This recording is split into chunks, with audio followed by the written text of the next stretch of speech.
नमस्कार, मैं हूं इम्तियाज चिश्ती और आज जो शख्सियत हमारे साथ मौजूद हैं, दमोह जिले के वरिष्ठ समाजसेवी और वरिष्ठ अधिवक्ता गजेंद्र चौबे जी। हम उनसे आज कुछ चर्चा करेंगे मौजूदा हालात के मद्देनज़र। सर, स्वागत है आपका हमारे चैनल में।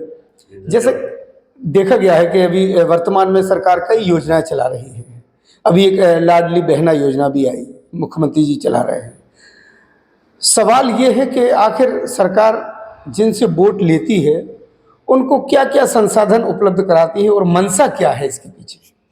ये सही स्थिति ये होगी आज के परिवेश में, जो सरकार है, जो मतदाता है, उसके प्रति बहुत समर्पित भाव से काम करने की योजना बनाती है और वोट लेने के लिए कभी उसको अपना आवास देती है, कभी प्रधानमंत्री आवास के नाम से मकान देती है, सस्ता गेहूं उपलब्ध कराती है, सस्ता चावल उपलब्ध कराती है।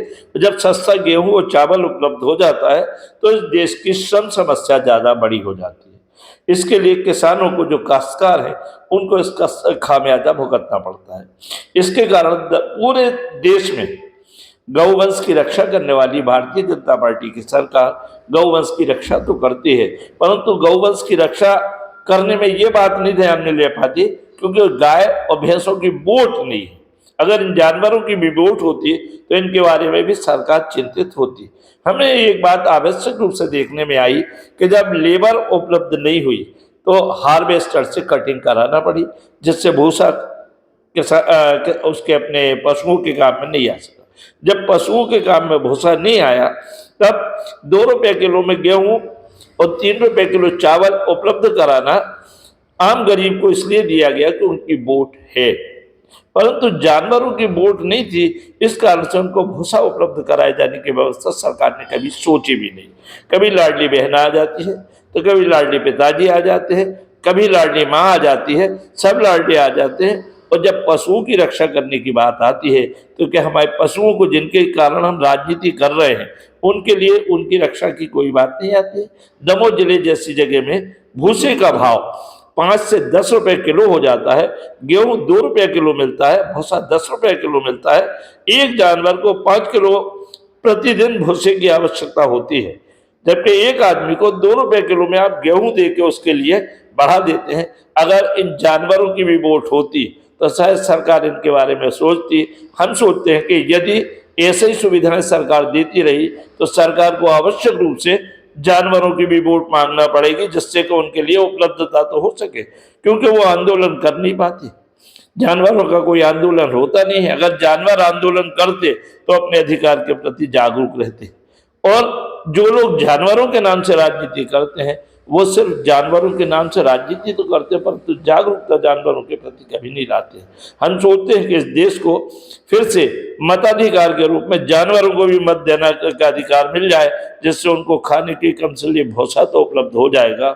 अगर भूसा उपलब्ध हो गया तो हम मानेंगे कि गौवंश की रक्षा करने वाली सरकार वास्तव में गौवंश की रक्षा करने का प्रयास कर रही है।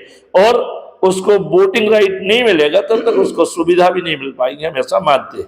यदि ऐसा कुछ होता तो दमोह जिले का भूसा दमोह जिले से बाहर ट्रकों बंदी बहुत बाहर चला जाता है, जिससे दमोह जिले के जानवरों को भूसे की उपलब्धता नहीं होती है, जानवर भूखे मरने लगते हैं। फिर एक तरफ हम ये क्यों कहते हैं कि हम जानवरों की रक्षा करने की बात करते हैं।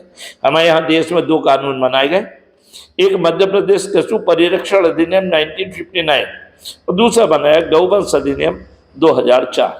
दोनों में जानवरों के लिए रक्षा करने की बात तो की, परंतु उनके जीवन के लिए, उनको जिंदा रखने के लिए, खाने के लिए सामान की व्यवस्था नहीं हुई। हमारे यहाँ मध्य प्रदेश भू राजस्व संहिता है, MPLRC कहते हैं उसको अपन। भू राजस्व संहिता में ये प्रावधान किए गए थे जहां काश्तकारी भूमि होगी उपलब्ध, उस काश्तकारी भूमि के प्रोपोर्शन में गोठान की जमीन रखना पड़ेगी।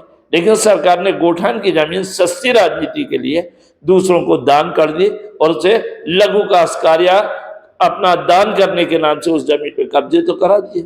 और वो कब्जे आज तक उन लोगों को हैं जो अपने आप में बाहुबली हैं, उस गांव के सबसे सशक्त जिम्मेवार आदमी।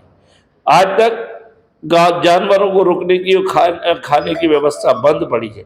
हम चाहते हैं कि अगर सरकार सचेत है और सरकार को वोट की नहीं गौवंश की वास्तव में रक्षा करना है तब उनको ऐसी उपलब्धताएं कराना बहुत आवश्यक होगी कि प्रत्येक गांव में गोठान हो, प्रत्येक गांव में ये व्यवस्था हो कि उनके जानवरों के लिए कम से कम भूसा उपलब्ध करा सके। इस तरीके से मेरा ऐसा व्यक्तिगत मानना है कि अगर जानवरों की वोट होती तो सरकार उनके बारे में भी चिंतित होती। हमें ऐसा लगता है कि उनकी वोट नहीं है, उनका आंदोलन नहीं होता है, इसलिए सरकार उनके बारे में भाई सोचती भी नहीं। सुना आपने, कितनी साफ गोई से कहा है कि अगर जानवरों की वोट होते तो सरकार उनकी चिंता करती, क्योंकि इंसानों को तो 2 रुपया में मिल जाता है अनाज, लेकिन मवेशियों को 5 से 10 रुपए में भी मुहैया नहीं हो पाता है भूसा। अब सोचना होगा सरकारों को और उन लोगों को जो राजनीति करते हैं, आखिरकार कुछ अगर इस तरफ भी ध्यान दें तो ये सवाल खड़े ही ना हो। इम्तियाज चिश्ती, दमोह।